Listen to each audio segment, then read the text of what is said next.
سورۃ الفاتحہ۔ سورہ فاتحہ کا تعارف، مقام نزول۔ اکثر علماء کے نزدیک سورہ فاتحہ مکہ مکرمہ میں نازل ہوئی ہے۔ امام مجاہد رحمۃ اللہ تعالی علیہ فرماتے ہیں سورہ فاتحہ مدینہ منورہ میں نازل ہوئی ہے، اور ایک قول یہ ہے کہ سورہ فاتحہ 2 مرتبہ نازل ہوئی، ایک مرتبہ مکہ مکرمہ میں اور دوسری مرتبہ مدینہ منورہ میں نازل ہوئی ہے۔ آیات، کلمات اور حروف کی تعداد، اس صورت میں ایک رکوع، 7 آیتیں، 27 کلمے اور 140 حروف ہیں۔ سورہ فاتحہ کے اسماء اور ان کی وجہ تسمیہ۔ اس سورت کے متعدد نام ہیں، اور ناموں کا زیادہ ہونا اس کی فضیلت اور شرف کی دلیل ہے۔ اس کے مشہور 15 نام یہ ہیں۔ نمبر 1، سورہ فاتحہ۔ سورہ فاتحہ سے قرآن پاک کی تلاوت شروع کی جاتی ہے، اور اسی سورت سے قرآن پاک لکھنے کی ابتدا کی جاتی ہے، اس لیے اسے فاتحۃ الکتاب یعنی کتاب کی ابتدا کرنے والی کہتے ہیں۔ نمبر 2، اس سورت کی ابتدا الحمدللہ سے ہوئی، اس مناسبت سے اسے سورۃ الحمد یعنی وہ سورت جس میں اللہ تعالیٰ کی حمد بیان کی گئی ہے کہتے ہیں۔ نمبر 3 اور 4، سورہ فاتحہ قرآن پاک کی اصل ہے، اس بنا پر اسے ام القرآن اور ام الکتاب کہتے ہیں۔ نمبر 5، یہ سورت نماز کی ہر رکعت میں پڑھی جاتی ہے، یا یہ سورت 2 مرتبہ نازل ہوئی ہے، اس وجہ سے اسے السبع المثانی یعنی بار بار پڑھی جانے والی یا 1 سے زائد مرتبہ نازل ہونے والی 7 آیتیں کہا جاتا ہے۔ نمبر 6، 7 اور 8، دین کے بنیادی امور کا جامع ہونے کی وجہ سے سورہ فاتحہ کو سورۃ الکنز، سورۃ الوافیہ اور سورۃ الکافیہ کہتے ہیں۔ نمبر 9 اور 10، شفا کا باعث ہونے کی وجہ سے اسے سورۃ الشفا اور سورۃ الشافیہ کہتے ہیں۔ نمبر 11، 12، 13، 14 اور 15، دعا پر مشتمل ہونے کی وجہ سے اسے سورۃ الدعاء، سورۃ تعلیم المسئلہ، سورۃ السؤال، سورۃ المناجات اور سورۃ التفویض بھی کہا جاتا ہے۔ سورہ فاتحہ کے فضائل۔ احادیث میں سورت کے بہت سے فضائل بیان کیے گئے، ان میں سے 4 فضائل بیان کرتا ہوں۔ نمبر 1، بخاری شریف کی حدیث ہے، حضرت ابو سعید بن معلہ رضی اللہ تعالی عنہ فرماتے ہیں، میں نماز پڑھ رہا تھا تو مجھے نبی کریم صلی اللہ تعالی علیہ وسلم نے بلایا، لیکن میں نے جواب نہ دیا۔ جب نماز سے فارغ ہو کر بارگاہ رسالت صلی اللہ تعالی علیہ وسلم میں حاضر ہوا، میں نے عرض کی، یا رسول اللہ صلی اللہ تعالی علیہ وسلم، میں نماز پڑھ رہا تھا۔ تاجدار رسالت صلی اللہ تعالی علیہ وسلم نے ارشاد فرمایا، کیا اللہ تعالیٰ نے یہ نہیں فرمایا، استجیبوا للہ وللرسول اذا دعاکم، اللہ اور اس کے رسول کی بارگاہ میں حاضر ہو جاؤ جب وہ تمہیں بلائیں۔ پھر ارشاد فرمایا، کیا میں تمہیں تمہارے مسجد سے نکلنے سے پہلے قرآن کریم کی سب سے عظیم سورت نہ سکھاؤں؟ پھر آپ علیہ الصلوۃ والسلام نے میرا ہاتھ پکڑ لیا۔ جب ہم نے نکلنے کا ارادہ کیا تو میں نے عرض کی، یا رسول اللہ صلی اللہ تعالی علیہ وسلم، آپ نے فرمایا تھا کہ میں ضرور تمہیں قرآن مجید کی سب سے عظمت والی سورت سکھاؤں گا۔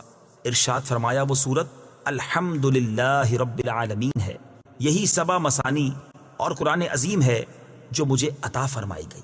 نمبر 2، مسلم شریف کی حدیث ہے، حضرت عبداللہ ابن عباس رضی اللہ تعالی عنہما فرماتے ہیں، ایک فرشتہ آسمان سے نازل ہوا اور اس نے سید المرسلین صلی اللہ تعالی علیہ وسلم کی بارگاہ میں سلام پیش کر کے عرض کی، یا رسول اللہ صلی اللہ تعالی علیہ وسلم، آپ کو ان 2 نوروں کی بشارت ہو جو آپ کے علاوہ اور کسی نبی کو عطا نہیں کیے گئے، اور وہ 2 نور یہ ہیں، نمبر 1 سورہ فاتحہ، نمبر 2 سورہ بقرہ کی آخری آیتیں۔ نمبر 3، حضرت ابی بن کعب رضی اللہ تعالی عنہ سے روایت ہے، حضور پر نور صلی اللہ تعالی علیہ وسلم نے ارشاد فرمایا، اللہ تعالیٰ نے تورات اور انجیل میں ام القرآن کی مثل کوئی سورت نازل نہیں فرمائی۔ نمبر 4، حضرت عبد الملک بن عمیر رضی اللہ تعالی عنہ سے روایت ہے، نبی کریم صلی اللہ تعالی علیہ وسلم نے ارشاد فرمایا، سورہ فاتحہ ہر مرض کے لیے شفا ہے۔ سورہ فاتحہ کے مضامین۔ اس سورت میں یہ مضامین بیان کیے گئے ہیں، نمبر 1، اس سورت میں اللہ تعالیٰ کی حمد و ثنا کا بیان ہے۔ نمبر 2، اللہ تعالیٰ کے رب ہونے، اس کے رحمان اور رحیم ہونے، نیز مخلوق کے مرنے کے بعد دوبارہ زندہ کیے جانے اور قیامت کے دن ان کے اعمال کی جزا ملنے کا ذکر ہے۔ نمبر 3، صرف اللہ تعالیٰ کے عبادت کا مستحق ہونے اور اس کے حقیقی مددگار ہونے کا تذکرہ ہے۔ نمبر 4، دعا کے آداب کا بیان اور اللہ تعالیٰ سے دین حق اور صراط مستقیم کی طرف ہدایت ملنے نیک لوگوں کے حال سے موافقت اور گمراہوں سے اجتناب کی دعا مانگنے کی تعلیم ہے۔ یہ چند وہ چیزیں بیان کی گئی ہیں جن کا سورہ فاتحہ میں تفصیلی ذکر ہے، البتہ اجمالی طور پر اس صورت میں بے شمار چیزوں کا بیان ہے۔ امیر المومنین حضرت علی المرتضیٰ کرم اللہ تعالی وجہہ الکریم فرماتے ہیں، اگر میں چاہوں تو سورہ فاتحہ کی تفسیر سے 70 اونٹ بھروا دوں۔ اعلیٰ حضرت امام احمد رضا خان علیہ رحمت الرحمن حضرت علی المرتضیٰ کرم اللہ تعالی وجہ الکریم کا یہ قول نقل کرنے کے بعد فرماتے ہیں، ایک اونٹ کئے یعنی کتنے ہی من کا بوجھ اٹھاتا ہے، اور ہر من میں کئے یعنی کتنے ہزار اجزاء ہوتے ہیں، ان کا حساب لگایا جائے تو یہ حساب سے تقریباً 25 لاکھ جز بنتے ہیں۔ یہ فقط سورہ فاتحہ کی تفسیر ہے۔ سورہ فاتحہ سے متعلق شرعی مسائل۔ نمبر 1، نماز میں سورہ فاتحہ پڑھنا واجب ہے۔ امام اور تنہا نماز پڑھنے والا اپنی زبان سے سورہ فاتحہ پڑھے گا، جبکہ مقتدی امام کے پیچھے خاموش رہے گا، اور جہری نماز میں اس کی قراءت بھی سنے گا، اور اس کا یہی عمل پڑھنے کے حکم میں ہے۔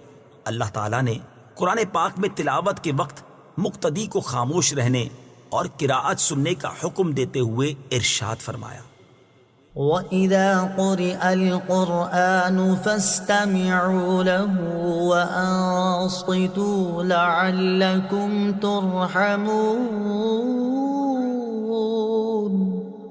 ترجمہ، اور جب قرآن پڑھا جائے تو اسے غور سے سنو اور خاموش رہو تاکہ تم پر رحم کیا جائے۔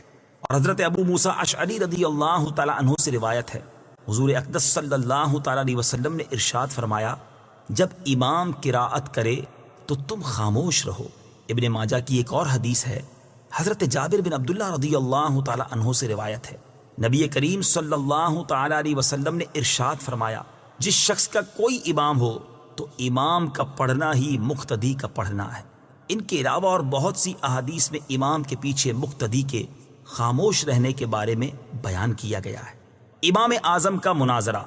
امام فخر الدین رازی رحمۃ اللہ تعالی علیہ فرماتے ہیں، مدینہ منورہ کے چند علماء امام ابو حنیفہ رضی اللہ تعالیٰ عنہ کے پاس اس غرض سے آئے کہ وہ امام کے پیچھے مقتدی کی قراءت کرنے کے معاملے میں ان سے مناظرہ کریں۔ امام ابو حنیفہ رضی اللہ تعالیٰ عنہ نے ان سے فرمایا، سب سے مناظرہ کرنا میرے لیے ممکن نہیں، آپ ایسا کریں کہ مناظرے کا معاملہ اس کے سپرد کر دیں جو آپ سب سے زیادہ علم والا ہے، تاکہ میں اس کے ساتھ مناظرہ کروں۔ انہوں نے ایک عالم کی طرف اشارہ کیا تو امام ابو حنیفہ رضی اللہ تعالیٰ عنہ نے فرمایا، کیا یہ تم سب سے زیادہ علم والا ہے؟ انہوں نے جواب دیا، ہاں۔ امام ابو حنیفہ رضی اللہ تعالیٰ عنہ نے فرمایا، کیا میرا اس کے ساتھ مناظرہ کرنا تم سب کے ساتھ مناظرہ کرنے کی طرح ہے؟ انہوں نے کہا، ہاں۔ امام ابو حنیفہ رضی اللہ تعالیٰ عنہ نے فرمایا، اس کے خلاف جو دلیل قائم ہوگی وہ گویا کہ تمہارے خلاف قائم ہوگی؟ انہوں نے جواب دیا، ہاں۔ امام ابو حنیفہ رضی اللہ تعالیٰ عنہ نے فرمایا، اگر میں اس کے ساتھ مناظرہ کروں اور دلیل میں اس پر غالب آ جاؤں تو وہ دلیل تم پر بھی لازم ہوگی؟ انہوں نے کہا، ہاں۔ امام ابو حنیفہ رضی اللہ تعالیٰ عنہ نے دریافت کیا، وہ دلیل تم پر کیسے لازم ہوگی؟ انہوں نے جواب دیا، اس لیے کہ ہم اسے اپنا امام بنانے پر راضی ہیں تو اس کی بات ہماری بات ہوگی۔ امام ابو حنیفہ رضی اللہ تعالیٰ عنہ نے فرمایا، ہم بھی تو یہی کہتے ہیں کہ جب ہم نے ایک شخص کو نماز میں اپنا امام مان لیا تو اس کا قراءت کرنا ہمارا قراءت کرنا ہے اور وہ ہماری طرف سے نائب ہے۔ امام ابو حنیفہ رضی اللہ تعالی عنہ کی یہ بات سن کر سب نے اقرار کر لیا کہ امام کے پیچھے مقتدی قراءت نہیں کرے گا۔ نمبر 2، نماز جنازہ میں خاص دعا یاد نہ ہو تو دعا کی نیت سے سورہ فاتحہ پڑھنا جائز ہے، جبکہ قراءت کی نیت سے پڑھنا جائز نہیں۔ بسم اللہ الرحمن الرحیم۔ ترجمہ، اللہ کے نام سے شروع جو نہایت مہربان رحمت والا ہے۔ بسم اللہ، اللہ کے نام سے شروع۔ تفسیر صراط الجنان میں اس کی تفسیر کچھ اس طرح ہے۔ علامہ احمد ساوی رحمت اللہ تعالی علیہ فرماتے ہیں، قرآن مجید کی ابتدا بسم اللہ سے اس لیے کی گئی تاکہ اللہ تعالیٰ کے بندے اس کی پیروی کرتے ہوئے ہر اچھے کام کی ابتدا بسم اللہ سے کریں، اور حدیث پاک میں بھی اچھے اور اہم کام کی ابتدا بسم اللہ سے کرنے کی ترغیب دی گئی ہے۔ چنانچہ حضرت ابو ہریرہ رضی اللہ تعالی عنہ سے روایت ہے، حضور پر نور صلی اللہ تعالی علیہ وسلم نے ارشاد فرمایا، جس اہم کام کی ابتدا بسم اللہ الرحمن الرحیم سے نہ کی گئی تو وہ ادھورا رہ جاتا ہے۔ لہٰذا تمام مسلمانوں کو چاہیے کہ وہ ہر نیک اور جائز کام کی ابتدا بسم اللہ الرحمن الرحیم سے کریں، اس کی بہت برکت ہے۔ الرحمن الرحیم، جو بہت مہربان رحمت والا ہے۔ امام فخر الدین رازی رحمت اللہ تعالی علیہ فرماتے ہیں، اللہ تعالیٰ نے اپنی ذات کو رحمان اور رحیم فرمایا تو یہ اس کی شان سے بعید ہے کہ وہ رحم نہ فرمائے۔ مروی ہے کہ ایک سائل نے بلند دروازے کے پاس کھڑے ہو کر کچھ مانگا تو اسے تھوڑا سا دے دیا گیا۔ دوسرے دن وہ ایک کلاڑا لے کر آیا اور دروازے کو توڑنا شروع کر دیا۔ اس سے کہا گیا کہ تو ایسا کیوں کر رہا ہے؟ اس نے جواب دیا، تو دروازے کو اپنی عطا کے لائق کر یا اپنی عطا کو دروازے کے لائق بنا۔ اے ہمارے اللہ عز و جل، رحمت کے سمندروں کو تیری رحمت سے وہ نسبت ہے جو ایک چھوٹے سے ذرے کو تیرے عرش سے نسبت ہے، اور تو نے اپنی کتاب کی ابتدا میں اپنے بندوں پر اپنی رحمت کی صفت بیان کی، اس لیے ہمیں اپنی رحمت اور فضل سے محروم نہ رکھنا۔ بسم اللہ سے متعلق چند شرعی مسائل۔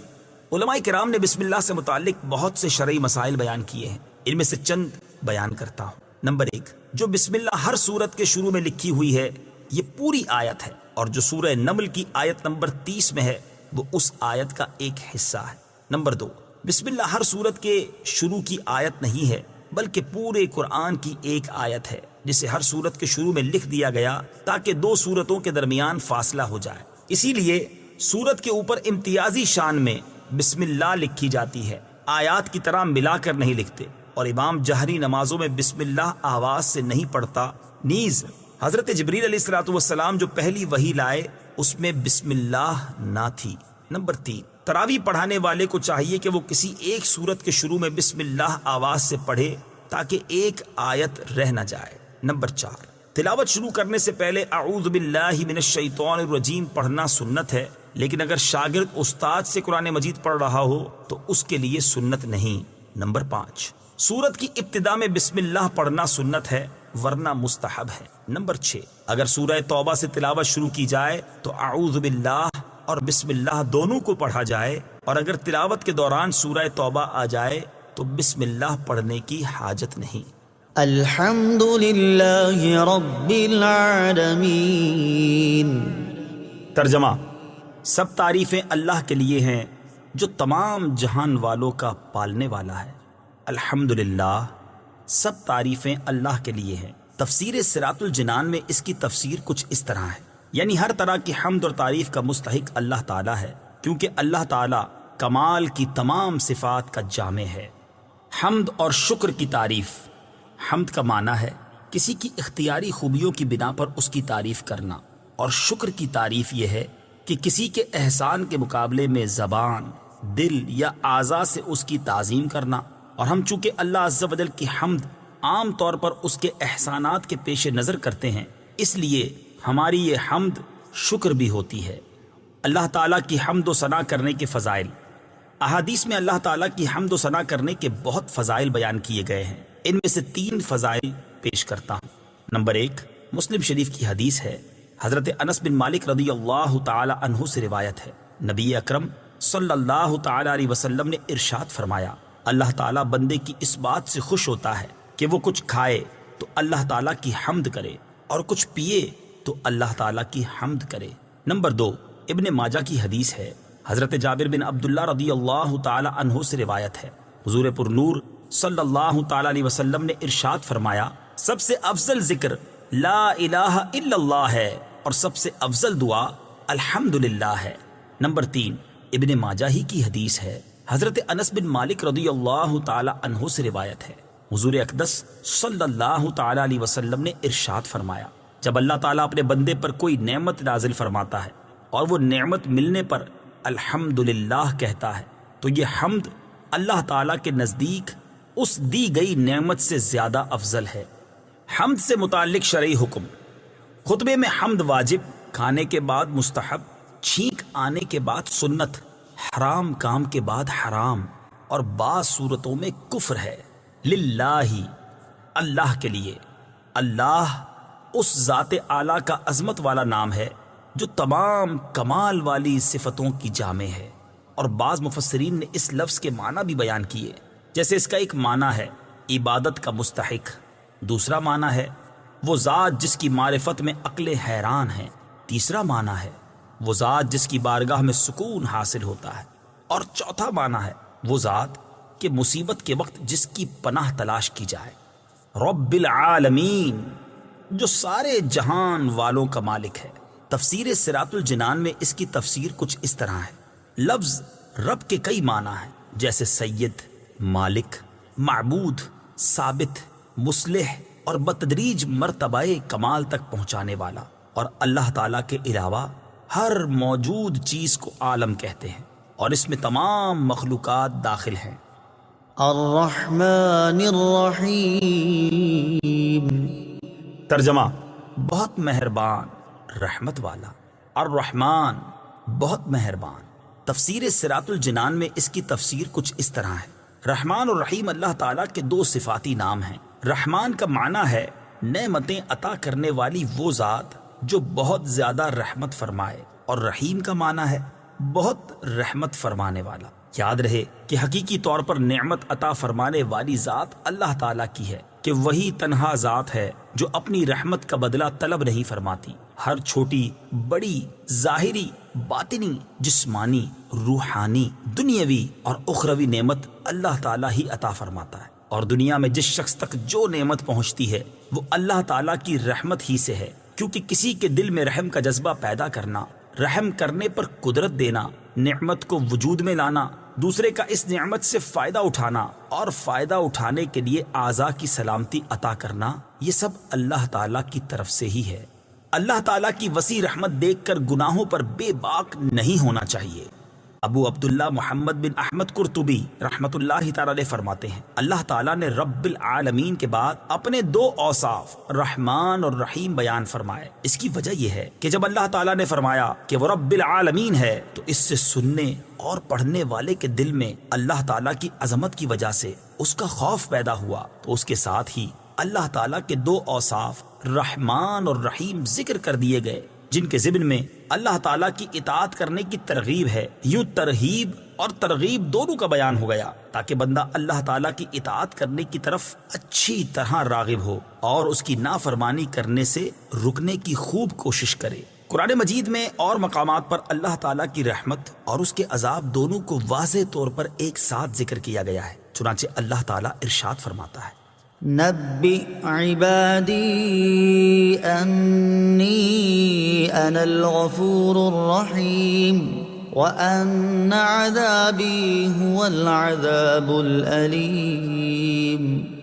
ترجمہ: میرے بندوں کو خبر دو کہ بے شک میں ہی بخشنے والا مہربان ہوں، اور بے شک میرا ہی عذاب دردناک عذاب ہے۔ اور ارشاد فرمایا، غافر الذنب وقابل التوب شدید العقاب ذی الطول لا الہ الا هو الیہ المصیر۔ ترجمہ: گناہ بخشنے والا اور توبہ قبول کرنے والا، سخت عذاب دینے والا، بڑے انعام عطا فرمانے والا ہے، اس کے سوا کوئی معبود نہیں، اسی کی طرف پھرنا ہے۔ نیز حضرت ابو ہریرہ رضی اللہ تعالی عنہ سے روایت ہے، رسول اللہ صلی اللہ تعالی علیہ وسلم نے ارشاد فرمایا، اگر مومن جان لیتا کہ اللہ تعالیٰ کے پاس کتنا عذاب ہے تو کوئی بھی اس کی جنت کی امید نہ رکھتا، اور اگر کافر جان لیتا کہ اللہ تعالیٰ کے پاس کتنی رحمت ہے تو اس کی جنت سے کوئی نا امید نہ ہوتا۔ لہٰذا ہر مسلمان کو چاہیے کہ وہ امید اور خوف کے درمیان رہے، اور اللہ تعالیٰ کی رحمت کی وسعت دیکھ کر گناہوں پر بے باک نہ ہو، اور نہ ہی اللہ تعالیٰ کے عذاب کی شدت دیکھ کر اس کی رحمت سے مایوس ہو۔ کسی کو رحمان اور رحیم کہنے کے بارے میں شرعی حکم، اللہ تعالیٰ کے علاوہ کسی اور کو رحمان کہنا جائز نہیں، جبکہ رحیم کہا جا سکتا ہے، جیسے قرآن مجید میں اللہ تعالیٰ نے اپنے حبیب صلی اللہ تعالیٰ علیہ وسلم کو بھی رحیم فرمایا ہے۔ چنانچہ ارشاد باری تعالیٰ ہے، لقد جاءكم رسول من أنفسكم عزيز عليه ما عنتم حريص عليكم بالمؤمنين رؤوف رحيم۔ ترجمہ: بے شک تمہارے پاس تم میں سے وہ عظیم رسول تشریف لے آئے جن پر تمہارا مشقت میں پڑنا بہت بھاری گزرتا ہے۔ وہ تمہاری بھلائی کے نہایت چاہنے والے، مسلمانوں پر بہت مہربان، رحمت فرمانے والے ہیں۔ مالک یوم الدین، ترجمہ: جزا کے دن کا مالک۔ مالک یوم الدین، جزا کے دن کا مالک۔ تفسیر صراط الجنان میں اس کی تفسیر کچھ اس طرح ہے: جزا کے دن سے مراد قیامت کا دن ہے کہ اس دن نیک اعمال کرنے والے مسلمانوں کو ثواب ملے گا اور گناہ گاروں اور کافروں کو سزا ملے گی، جبکہ مالک اسے کہتے ہیں جو اپنی ملکیت میں موجود چیزوں میں جیسے چاہے تصرف کرے۔ اللہ تعالیٰ اگرچہ دنیا اور آخرت دونوں کا مالک ہے، لیکن یہاں قیامت کے دن کو بطور خاص اس لیے ذکر کیا تاکہ اس دن کی اہمیت دل میں بیٹھے۔ نیز دنیا کے مقابلے میں آخرت میں اللہ تعالیٰ کے مالک ہونے کا ظہور زیادہ ہوگا، کیونکہ اس دن کسی کے پاس ظاہری سلطنت بھی نہ ہوگی جو اللہ تعالیٰ نے دنیا میں لوگوں کو عطا فرمائی تھی۔ اس لیے یہاں خاص طور پر قیامت کے دن کی ملکیت کا ذکر کیا۔